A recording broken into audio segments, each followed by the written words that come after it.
She is young, bold, and courageous. In the year 1368 before Christ, she set off on a perilous journey. Her death, some 2 years later, will help to solve an archaeological mystery. Whatever she did, she came from very far away from the place that she was found. What caused her to leave her home? What happened to her on her long journey full of dangers? The routes in every prehistoric region were not without danger. She must have reached the limits of her strength. During a journey, people had to rely on other people's hospitality. Who did she meet on her way? And how did the people of that period live?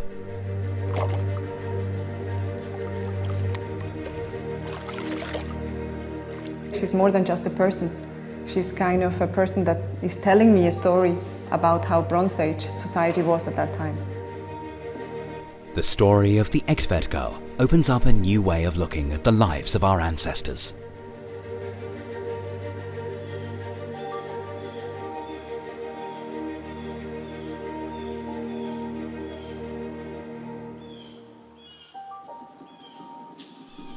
Egtved in Denmark in 1921. The farmer Peter Platz wants to remove a hill on his property. As he does so, he stumbles upon a large tree coffin. Peter Platz has a feeling that it must be a very special archaeological find. He notifies the National Museum in Copenhagen. His find is a stroke of luck for science. Experts excavate the grave. What they find is still spectacular today. The coffin contains clothing in almost pristine condition, and the wood coffin is also undamaged. The bark was removed when they made this tree coffin, but it was only the bark that was removed. And this entire section, the hard wood which we see here, the dark parts and also the light parts, this sapwood was still attached during the burial, and that's what's positive here. The fact that the sapwood has survived, which is why we can date it exactly, and we know that this burial, well, we know that the tree was felled in 1370 before Christ. At some point around this time, she must have died.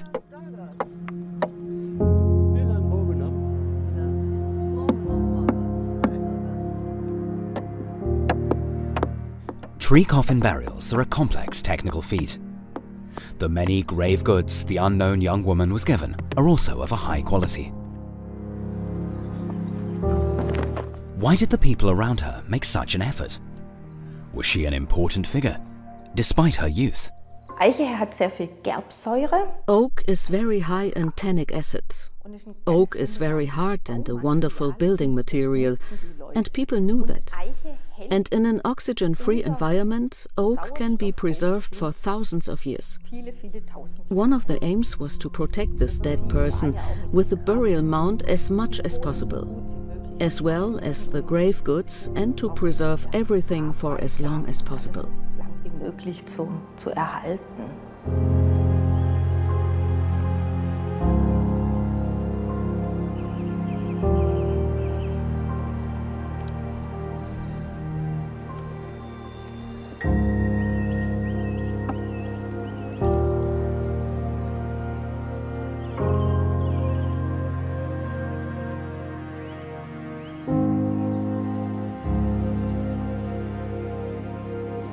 It's a small detail that tells the scientists today in which season the Egtved Girl was buried. The literature tells us that there is a little plant wedged in between the coffin lid and the bottom of the coffin, a flower of the common yarrow, Achillea millefolium. And the fact that the plant was blooming tells us that it was summer. The yarrow is considered a medicinal plant. Perhaps the girl was a healer. Here in South Bohemia, archaeologists are not expecting such a sensational find. Painstakingly, they look for the tiniest bone remains, shards, and stones. German and Czech scientists are opening up a burial mound site. This is a very, very exciting archaeological investigation here. What you see here are the open burial mounds. This alone is a situation we don't come across too often, because normally such burial mounds shouldn't be touched if possible. But here there is a good reason for doing so: the construction of a motorway.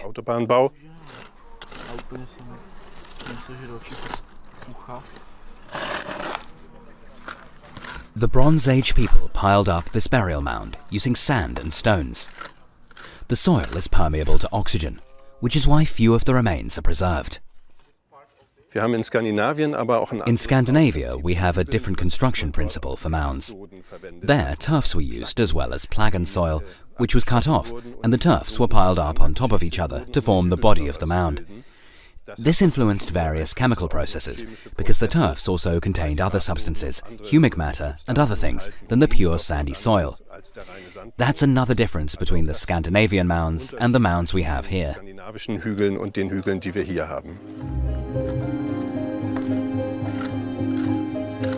The dead who were bestowed with the honor of being buried in an elaborate tree coffin must have played a special role in the society of this era.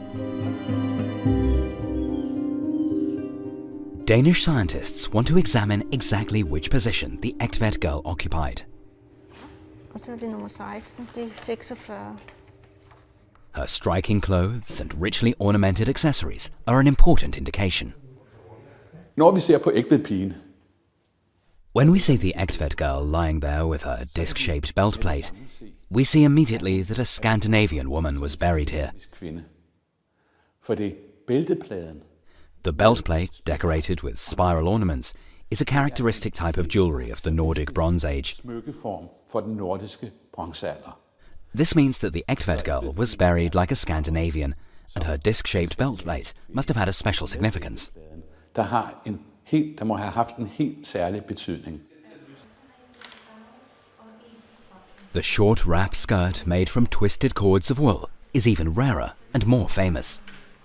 It was placed in the young woman's grave. The cord skirt is the oldest item of clothing of its kind to survive. It is stunningly well preserved. An interesting particularity is that the skirt is transparent. The skirt is in itself, because it is a well-preserved, unique.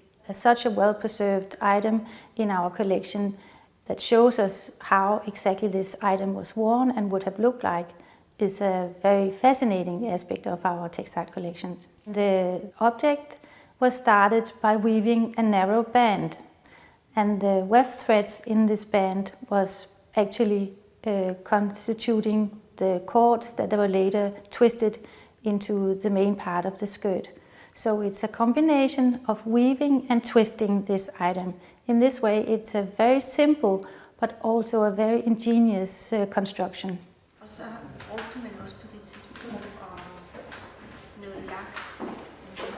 The archaeologist Karin Frey further developed the so-called strontium isotope analysis method. This method can be used to determine the origin of the wool.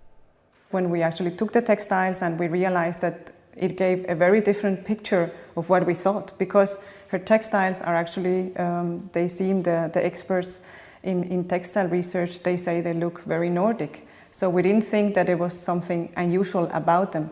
But the raw material, so the wool that they're made from, is not from here, from the surrounding area. So that was already something new. If the wool from her clothing does not come from Scandinavia, where does it come from? Perhaps the girl is not originally from the Danish peninsula of Jutland. I never thought that I will find something about herself, but about her textiles. But it's when we saw this picture and when I could see that unfortunately there were no results from the DNA, but I thought, okay, but I could maybe learn more about her, because I was intrigued by the fact that the textiles look so Nordic, but still were made, all of them, by non-local material. So that was for me the thing that actually triggered me to look farther. The Egtved Girl died at a young age. According to tooth examinations, she was between 16 and 18 years old when she died. Her molars may reveal even more.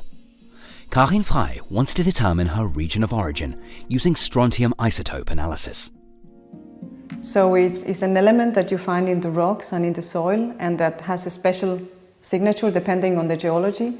So the type of rocks, depending on the age and depending on the type, they will have a specific strontium isotopic signature.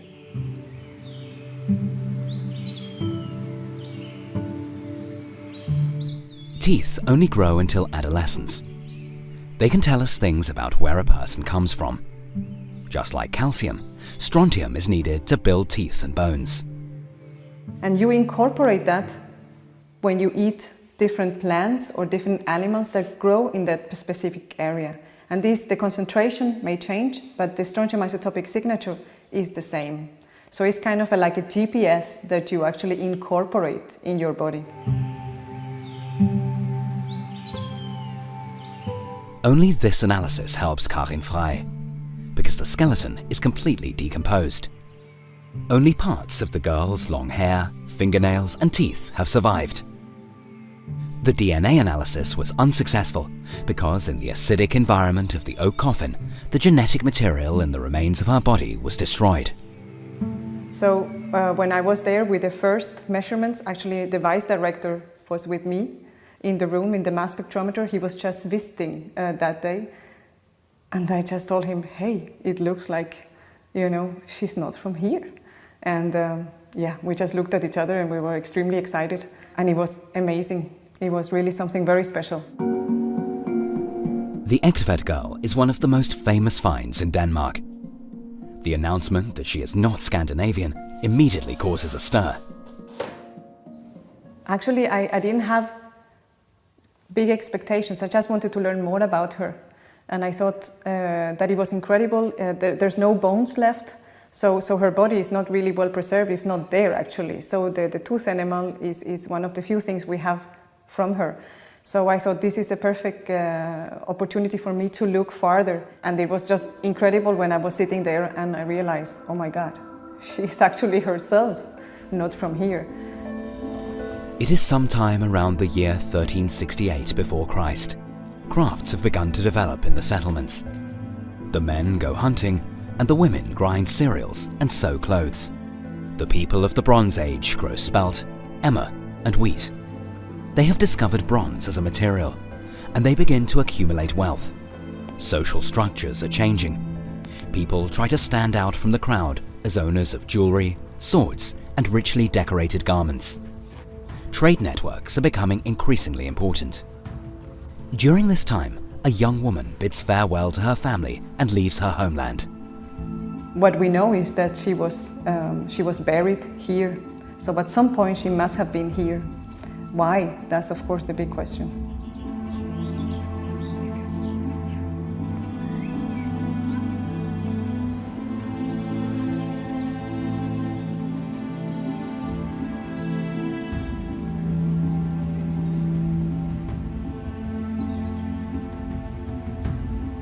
Does it have something to do with the child that was buried with her?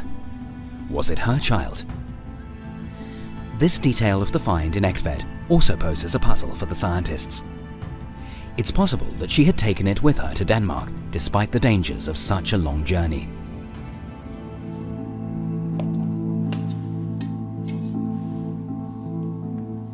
The mortal remains of the child were burned, but some bones remained. So the physical anthropologists have looked actually at this, and they have put them together, and then they could see that this was a child, that it was about 5 to 6 years of age.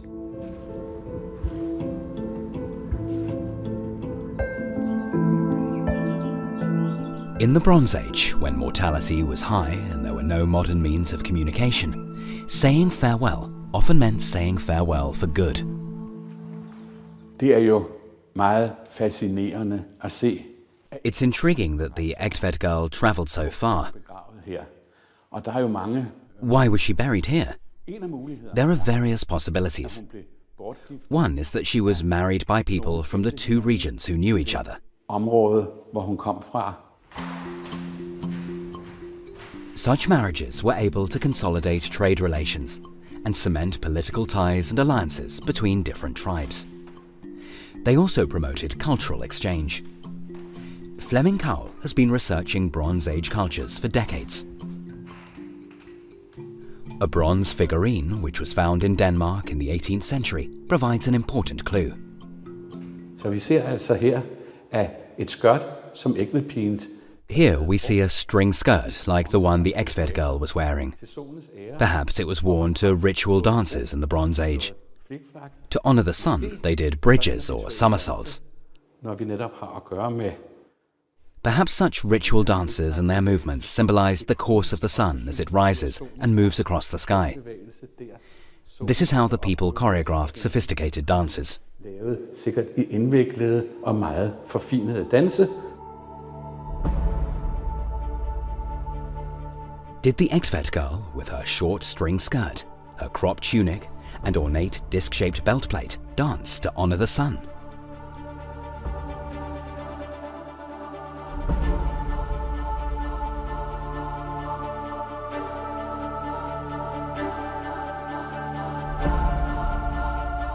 Cultic rituals were an integral part of the religious life of the Bronze Age people.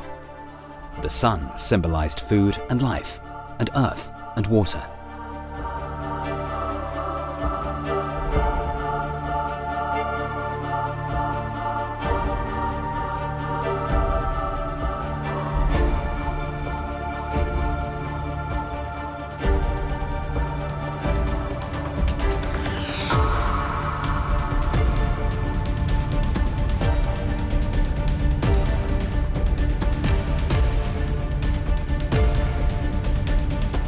Was it about fertility?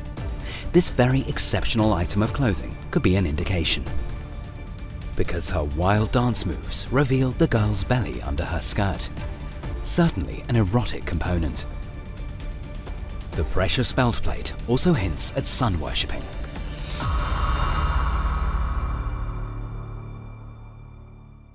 For udover at bæltepladen et smukt. The belt plate is not just a pretty and shiny piece of jewelry that covers the bare belly. Så det også With its spiral decoration, it could also have a deep religious significance. et dybt religiøst betydning. Spiralerne The spiral formations that circle in an internal rhythm elegantly point to the course of the sun. kan markere på en elegant måde solens gang. The circular motion and the up and down are a symbolic message of the spiral. Spiralens symbolske budskab. The remains in the tree coffin not only tell us the story of the Egtved Girl, they also give us a glance into the distant world of our ancestors.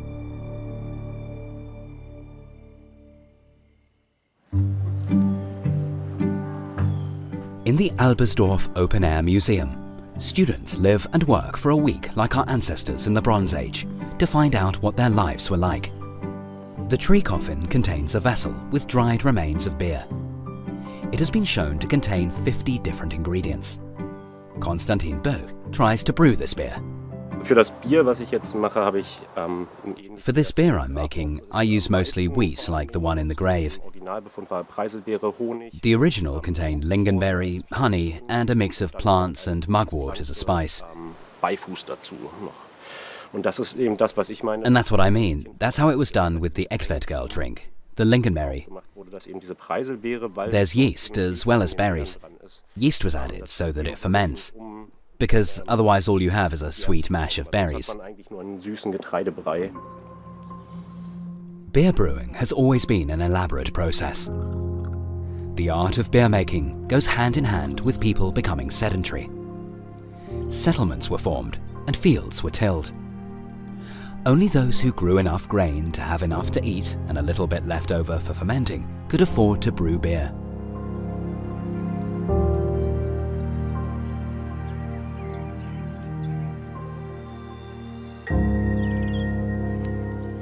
It was a valuable grave good designed to ensure that the young woman had everything she needed in the afterlife. denke schon, dass Bier auch etwas... I think that the beer in the coffin also had to do with the fact that it was drunk at celebrations, and perhaps also at funerary celebrations. Given the size of the burial mound, it's obvious that there must have been a celebration too, and that beer was drunk. That beer was also available at other festivities, and that it was put in the coffin too, because it was part of the society, of the culture. Gesellschaft, der Kultur war. One find shows that cannabis was consumed as an intoxicating drug and as a pain reliever.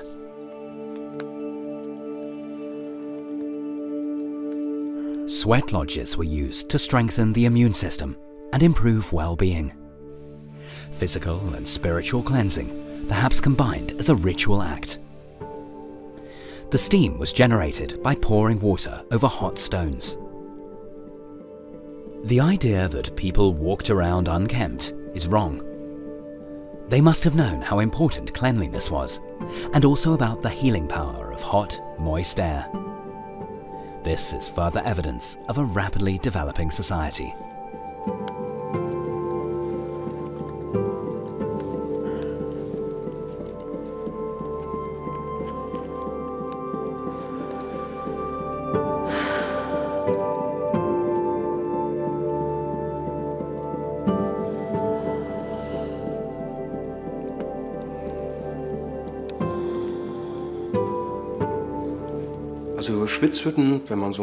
It's also known that sweat lodges, prehistoric saunas if you like, have been around since the Neolithic period. They also existed in the Bronze Age, but evidence for this has only been around for a few years, and only in a few finds. New clothes are also part of the developed culture of the Bronze Age. Wool comes to replace leather. What's very typical of the Bronze Age is that we now mostly find wool textiles in the graves. The assumption is that larger sheep were introduced into Europe from the Iranian region. This is what the first sheep mainly looked like.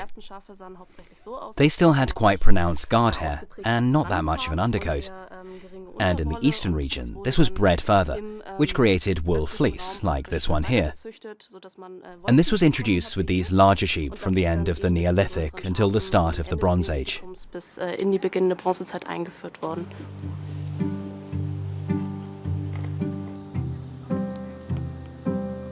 Fashion began to emerge. Clothing also became a status symbol. When it comes to the Bronze Age, you have to distinguish between women's and men's clothes, of course. They had long capes with matching wool belts, worn by the men, hats with decorations, and the women also had what could practically be described as dresses, some with very individual cuts, which emphasizes the individual person and their importance, their status, perhaps even their age.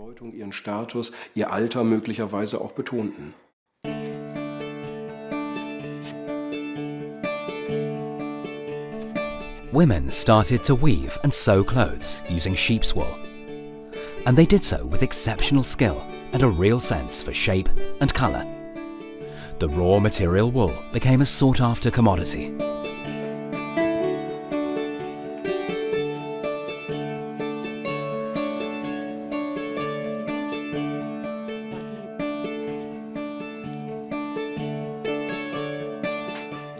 Craft and trades began to emerge.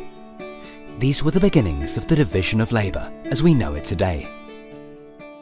Bartering transactions led to increasing social differentiation. Hierarchies gradually developed. This era is called a golden age of humanity. People had to deal with completely new challenges.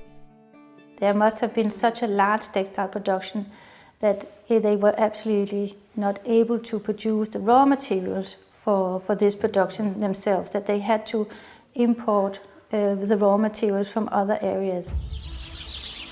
Trade was no longer confined to a specific region. People moved around the whole of Europe to exchange goods. This was much more difficult than it is today, because of course there were no paved roads to cover long distances.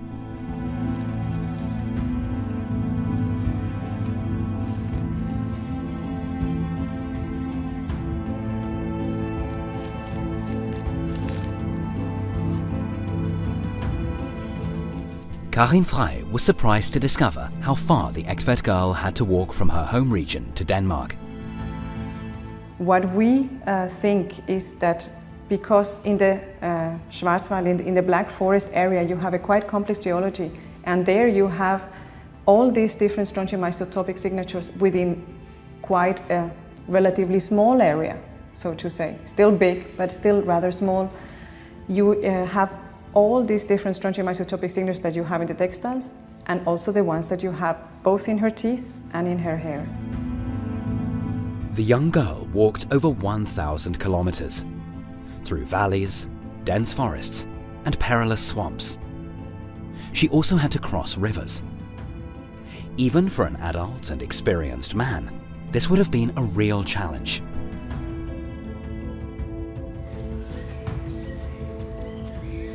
It must have been much more difficult for the Egtved Girl, who was only on the threshold of adulthood. So I think it tells us that the Bronze Age society was extremely dynamic. We knew that, of course, but this makes it even much more obvious for us. Also, I think it makes it show us that people could move so far and actually kind of not only men but also females could. She was able to and was empowered to do this also. That's another thing that makes the Egtved Girl so unusual. She is the first prehistoric person in Europe to have been shown to have travelled such a long distance. She stands for a society in transition. Did she really manage to do it all on her own? Or did she get help? And if so, who might have helped her?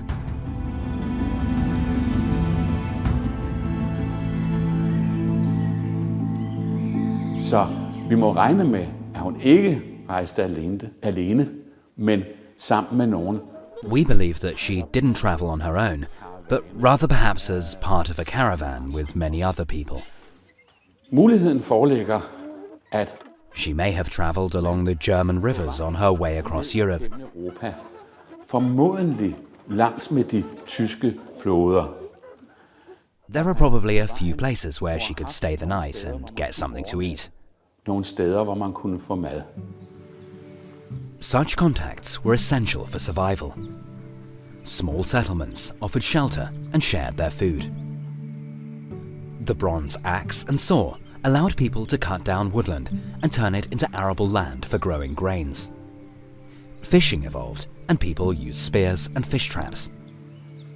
Plough, sickle and scythe made life easier. People dried grass to feed their herds hay during the hard winters. People who had previously hunted as nomads and had perfectly adapted to their environment were now adapting their environment to their own needs on a grand scale. The dawn of a new era that is still with us today. Det er meget, meget vanskeligt at sige, hvad de egentlig fik at spise på rejserne. It's very hard to say what they ate during their journey. Perhaps they had salted or dried meat with them. But in order to get enough food during their long journey, they had to rely on other people's hospitality. This was essential. Så må man igen betjene sig og stole på gæstevenskabsforbindelser på rejsen. Det er næsten en nødvendighed. The social relations of our Bronze Age ancestors were probably as varied as they are today. Scientists believe that the regional exchange of goods and food was widespread. The village communities knew each other. Eating together and knowing that they depended on each other promoted cohesion, without which these vulnerable societies would have lost the struggle for survival. Ja, es wird also sicher so gewesen sein, dass sie in den... It's likely that she found refuge in the settlements in the different regions and stayed the night with the locals. It's clear that she lived with the people in the normal settlements. Klar, bei den normalen Siedlungen, bei den Menschen wohnte.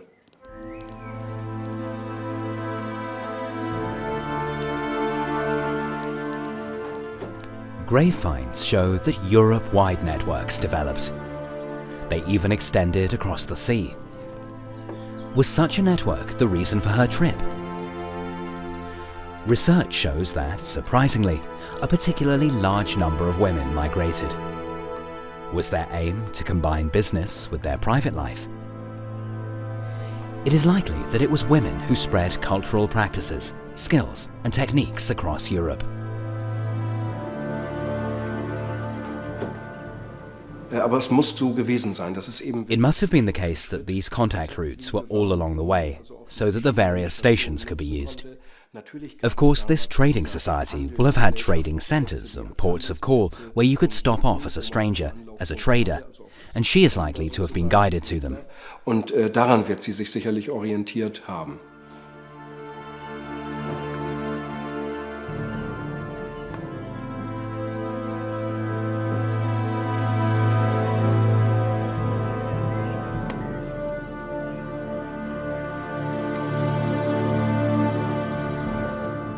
The idea that people in the Bronze Age were primitive has been refuted. They were more similar to us than is often assumed. Their clothes, their social structures, their technologies, and their way of doing science was part of a developed European culture. This era was marked by the revolutionary alloy which gave it its name: bronze. Forbindelserne i bronzealderen var meget intensive. The interconnections during the Bronze Age were very strong. Here in Scandinavia, we didn't have metals such as tin and copper to make bronze, which is why each piece of metal had to be brought to Denmark from far away. Skandinavien. So the one thing is the extensive and organized trade for which there is evidence, especially in the Mediterranean area. A famous example is the Ulleborg shipwreck. Here, an entire ship loaded with trade goods sunk.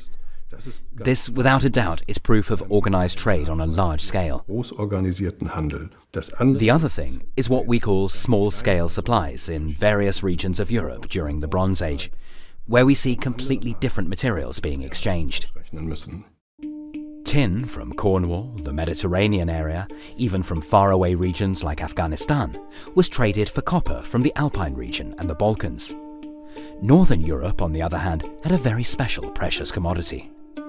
Desuden så kan vi se fra fundene, at det vi kalder for Nordens guld. We know that amber, the gold of the north from the Danish coast, was found throughout Europe.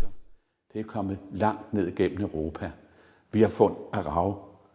There have been amber finds along the German rivers, Vi har fund af rav nede i amber finds in the Alps, far away in Mycenae in Greece, and Nordic amber was even found in Syria. So, during the Bronze Age, Denmark was part of a large communication network. Har Danmark været med i et stort netværk af kommunikationer.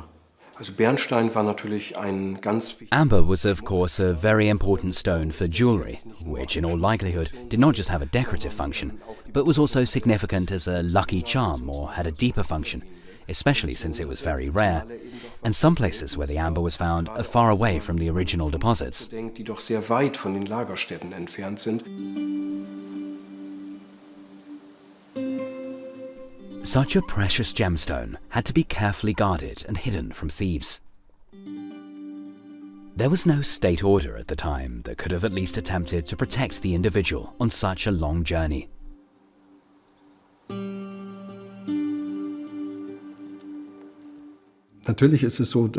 Of course, ownership of goods always leads to a change in people's social relations.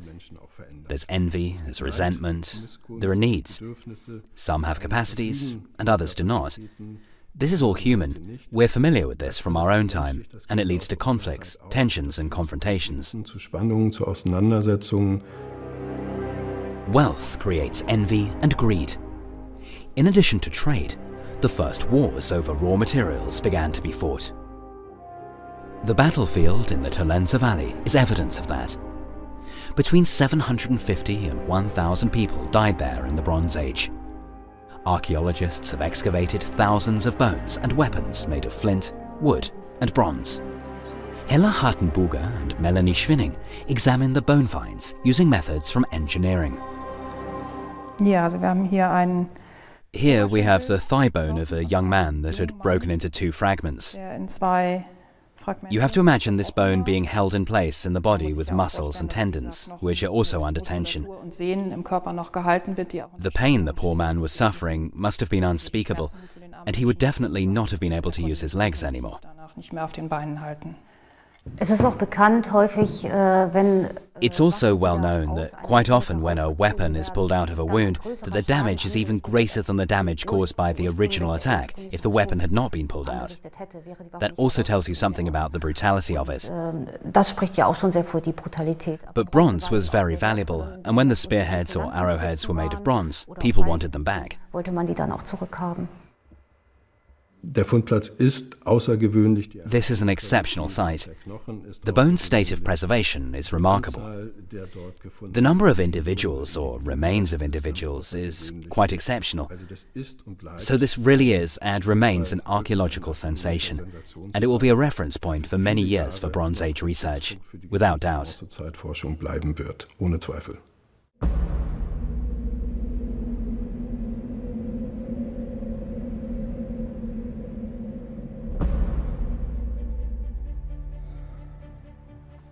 It is also a very brutal period in which the Egtved Girl embarks on her journey to the north. Dangers were lurking everywhere, and it wasn't just wild animals. Bands of men roamed around, often after the precious bronze.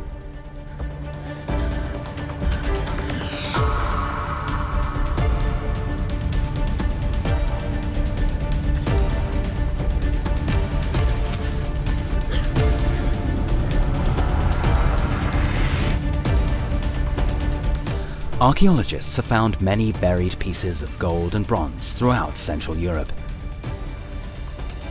Evidently, these treasures were hidden by their owners out of fear or while on the run. The routes in every prehistoric region were dangerous. There were hardly any built paths as such. There were boardwalks leading across moors, and there were the rivers and the lakes, which were reasonably good for travelling by boat. These, of course, also posed dangers which had to be avoided. And we must never forget that Bronze Age society was very belligerent and hostile, a very hierarchical society.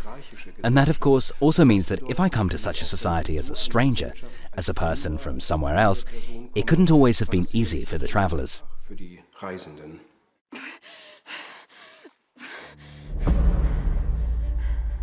Communities were not always welcoming to strangers.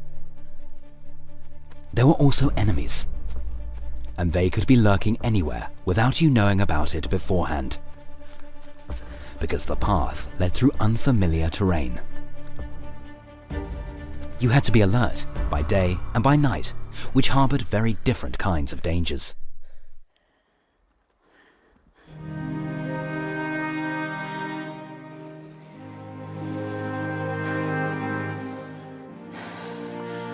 Even the smallest injuries has serious consequences, and infected wounds were usually fatal. Because the Egtved tree coffin no longer contained any bones, the Danish scientists were not able to tell whether something happened to the girl on her journey.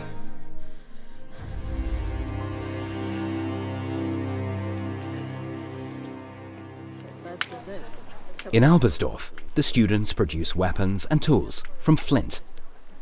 This common stone is the perfect raw material, as it is sharp and hard.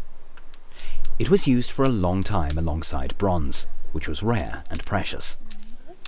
For a variety of reasons, flint is a material that is extremely suitable for the manufacture of tools.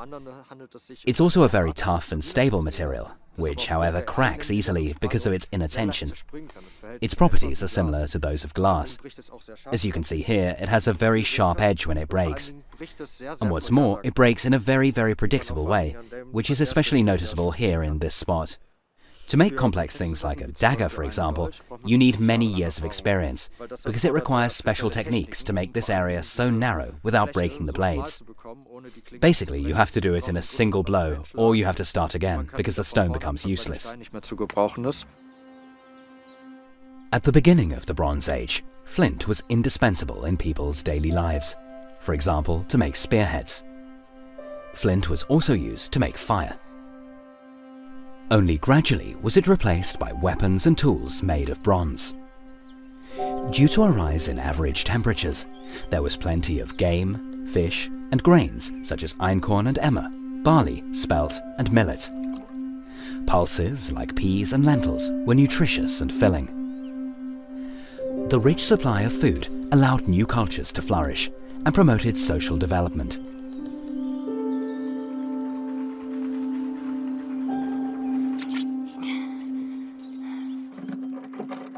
Bronze, a copper and tin alloy, and a great material.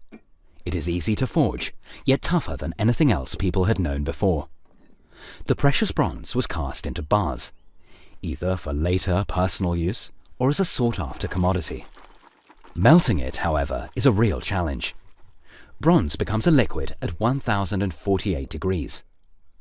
Kai Martens is one of only a few people still proficient in this ancient technology. There are basically two aspects. The first is to get the bronze really hot so that it flows, and the second is to heat the mold well and dry it. Otherwise we would build a little Vesuvius, and that wouldn't be so good. At the time, they usually made the molds using sandstone, the inside of which had to be painstakingly ground first. Before the bronze was cast, the stone was heated to make sure that it doesn't crack later. Today, Kai Martens is casting a flanged axe. The ledges on the long sides of the axe ensure that it sits securely on the wooden shaft. Flanged axes were used as tools and as weapons of war. They were discovered in numerous hoards, alongside sickles and bronze ingots. While tin had to be traded from far away, the second raw material, copper, is common in Central and Southern Europe. One of the likely reasons why bronze spread so quickly is the fact that it consists of 90% copper and 10% tin.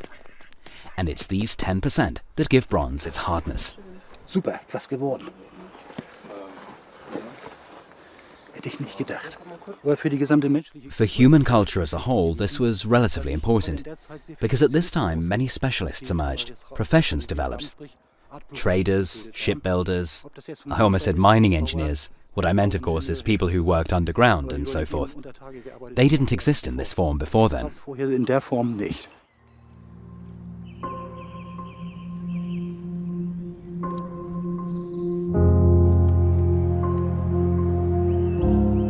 Bronze was sought after like gold and silver. It was also used to make jewellery. The Egtved Girl's coffin contained a comb made from bone or antler, as well as a valuable bronze disc and a bracelet. Perhaps these items indicated her high social status in this society. Ja, man kennt natürlich aus den Beigaben, also Grabbeigaben oder anderen Funden, weiß man, dass es... We know, of course, from the grave goods and other finds that people had combs and tweezers and razors. Body care is likely to have played an important role for the people, not just as a means to dress up and look pretty, but also, of course, certain objects or certain hairstyles represented a certain status. Natürlich auch einen gewissen Status sicherlich darstellten.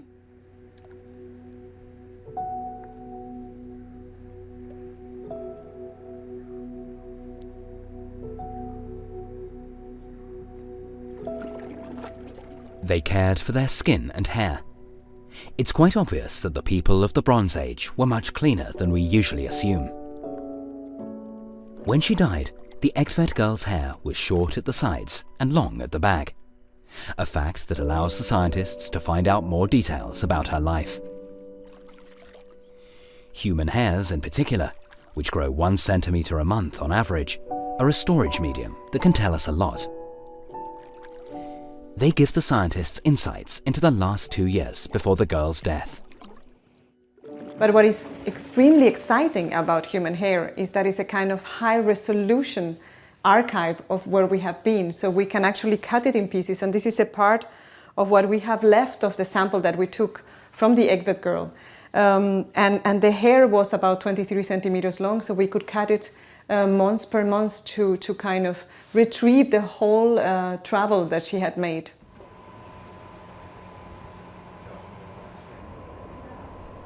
Karin Frey made astonishing discoveries. Since I knew from the teeth that she was non-local, And I thought maybe I can say something about when she came to Denmark. But I have never thought that I will see what I saw.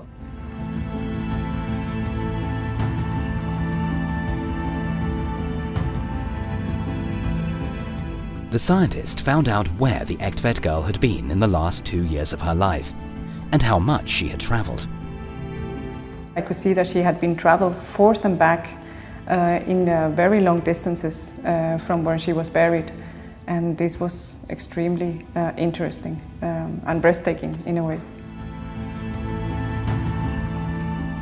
In the last 2 years of her life, she covered some 3,300 kilometers. During this time, she walked the route between the Black Forest and Egtved 3 times. An almost unbelievable feat of physical strength.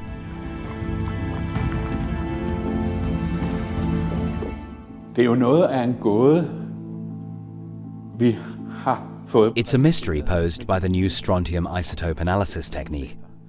Hvorfor rejste hun så meget? Why did she travel so much in the last 2 years of her life? Ja, det er jo et åbent spørgsmål.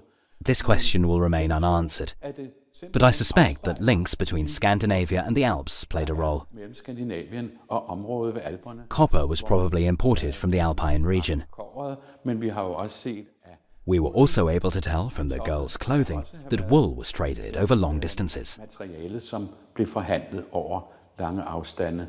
She had actually not been in Denmark within nearly the last half a year of her life, which that was also extremely surprising, because she must have been here at some point just before then, the last months of her life, which is invisible for us because it also takes a month before you can see it in the hair or in the nails. So the last months we don't have, and it must have been within this last month that she somehow came to Denmark and unfortunately died. By our standards, the Egtved Girl was very young when she died. But early death was nothing unusual in pre-industrial societies. The average life expectancy was around 30 years.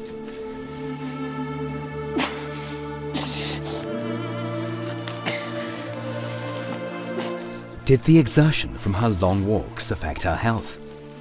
Was her position in this early society ultimately her downfall?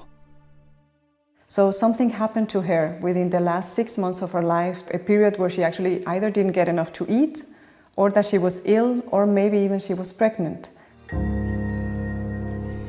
In Egtved, the stranger was given a grand burial like a high-ranking member of Scandinavian society. By her side, the Danish scientists found bones of a cremated child. Der er faktisk to, eller snoren, men det er ikke til at vide, hvad. Within this box we found actually the pars petrosa bone that we use to say where the child came from. We could see actually that the result was the same as from the tooth animal from the Egtved Girl. So we think they come from exactly the same spot.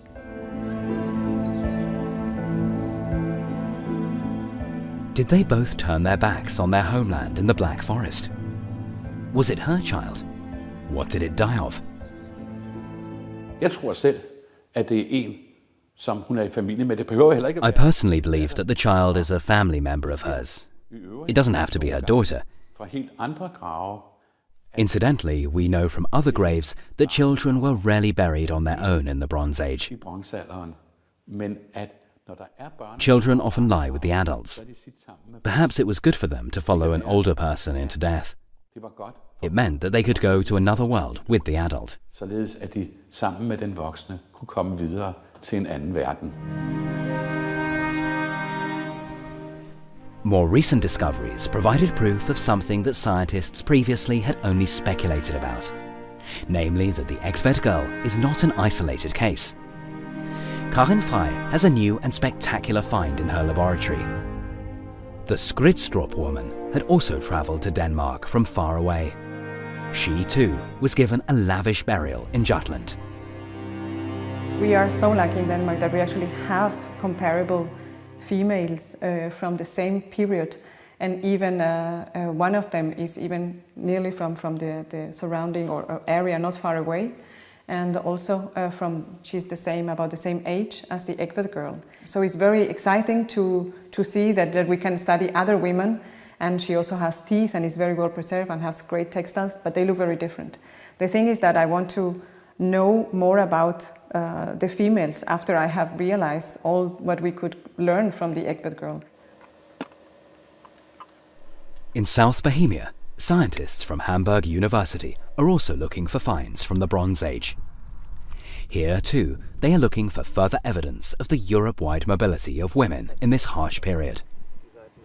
The strontium isotope analysis technique shows that the girl or woman from Skrydstrup is very likely to originally have come from Bohemia, and that's the region we're currently in. Women did not always stay with their original family. They sometimes had a large sphere of movement in Europe, like the Egtved Girl. I have not imagined a face, so to say, in my mind, but I imagine actually a person and a society around her. So I think it's the whole thing that she can tell us about also her society that for me is amazing and very exciting. The Egtved Girl is a godsend.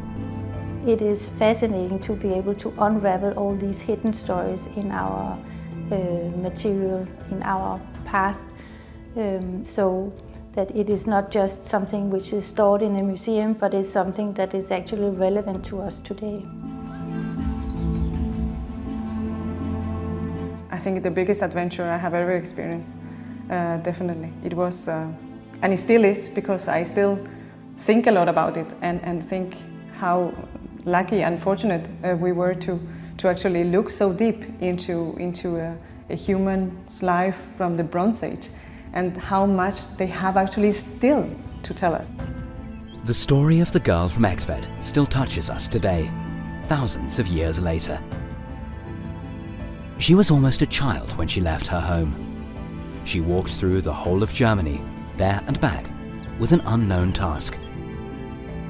Was she a trader or a sun priestess? She took the answer into the grave with her.